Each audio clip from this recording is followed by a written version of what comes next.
वो यहीं है। भागो।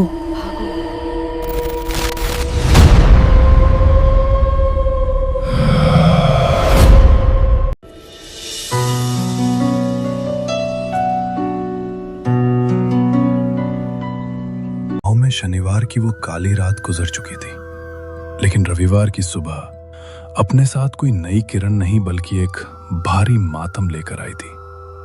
सूरज बादलों के पीछे छिपा हुआ था, जैसे वो भी आज की सुबह का गवाह नहीं बनना चाहता था।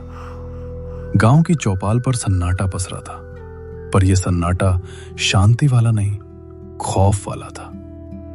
विजय के घर में कोहराम मचा हुआ था। शांति बदहवास होकर कभी आंगन तो कभी सड़क की ओर भाग रही थी।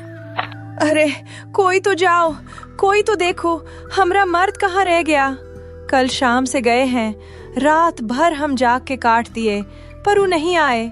हे भगवान, हमरी रक्षा करना। शांति की आवाज सुनकर रघु, बिरजू और गांव के बुजुर्ग कक्का विजय के घर के बाहर इकट्ठा हो गए। रघु और बिरजू के चेहरे पीले पड़ चुके थे। उन्हें कल रात की वो शर्त याद आ रही थी। रघु भाई, अनर्थ हो गया। हम तो पहले ही बोले थे कि विजय भाई को मत उकसाओ। वो पागल आदमी अपनी जिद में जंगल चला गया। बेटा बिरजू, अब पछताने से क्या होगा? अब तो जो होना था वो हो गया। शनिवार की रात और वो भी सीतापुर का जंगल। आज तक कोई वहां से सही सलामत नहीं लौटा है जिसने उस छलावे को ललकारा हो। पर हमें जाना होगा, विजय गांव का बेटा है। हाँ कका, चलिए हम अपनी टॉर्च और लाठी ले लेते हैं। शांति बिटिया, तुम धीरज धरो, हम अभी जाकर देखते हैं। रघु, बिरजू, कका और शांति के साथ गांव के 2-3 और लोग जंगल की ओर चल पड़े। जैसे जैसे वो जंगल के करीब पहुंच रहे थे, माहौल और भी डरावना होता जा रहा था। कल रात की बारिश की वजह से जमीन दलदली हो गई थी और पेड़ों से अब भी पानी की बूंदें गिर रही थी, जो टप टप की डरावनी आवाज कर रही थी। ए जी, कहाँ हैं आप? सुनिए ना, घर वापस चलिए। जंगल के अंदर घुसते ही सबको वही सड़ी हुई गंध आने लगी जो कल रात विजय को महसूस हुई थी। हवा में एक अजीब सा भारीपन था। सब लोग विजय विजय चिल्ला रहे थे, पर जवाब में सिर्फ अपनी ही आवाज की गूंज सुनाई दे रही थी। करीब 1 घंटे की मशक्कत के बाद जब वो लोग जंगल के बीचों बीच पहुंचने वाले थे, तभी शांति अचानक रुक गई। ओह देखिए, वहाँ कोई खड़ा है। सबकी नजरें उस ओर घूमी। थोड़ी दूर पर घनी झाड़ियों के पीछे एक अजनबी आदमी खड़ा था। वो आदमी बिल्कुल स्थिर खड़ा था, जैसे कोई पत्थर की मूरत हो। ए भाई, कौन हो तुम? यहाँ इस जंगल में क्या कर रहे हो? क्या तुमने किसी को यहाँ आते देखा है? गेहुआ रंग, सफेद कुर्ता। वो अजनबी धीरे से मुड़ा। उसके चेहरे पर एक अजीब सी रहस्यमयी मुस्कान थी। उसकी आंखें बहुत गहरी थीं, जैसे वो सब कुछ जानता हो। हम तो यही रहते हैं कका, इस जंगल के दुखों को गिनते हुए। जिसे तुम ढूंढ रहे हो वो अब सो रहा है। बहुत थक गया था वो भागते भागते। कहाँ है वो? जल्दी बताइए। वो सामने जो बरगद का पेड़ दिख रहा है ना, बस वहीं वो आराम कर रहा है। उसे जगाने की कोशिश मत करना, उसे अब शांति मिल गई है। अजनबी की बातें सुनकर शांति पागलों की तरह उस बरगद के पेड़ की ओर भागी। रघु और बिरजू भी उसके पीछे दौड़े। कका पीछे रह गए। उन्होंने मुड़कर उस अजनबी से कुछ पूछना चाहा, पर वो आदमी वहां से गायब हो चुका था, जैसे वो कभी वहां था ही नहीं। जब वो सब बरगद के पेड़ के पास पहुंचे तो वहां का नजारा देखकर सबकी रूह कांप गई। विजय उस विशाल बरगद की जड़ों के बीच पड़ा हुआ था।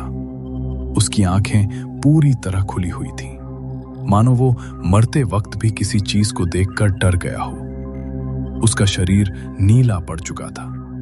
उसके पास ही उसकी कुल्हाड़ी पड़ी थी, पर उस पर कोई खून नहीं था। खून तो विजय के चेहरे से गायब था, जैसे किसी ने उसकी रगों से सारा जीवन निचोड़ लिया हो। नहीं, ये नहीं हो सकता। अभी तो उस आदमी ने कहा कि वो सो रहे हैं। ए जी, उठिए ना, देखिए हम आए हैं। काका, ये तो मर चुके हैं, पर उस आदमी ने क्यों कहा कि वो सो रहे हैं?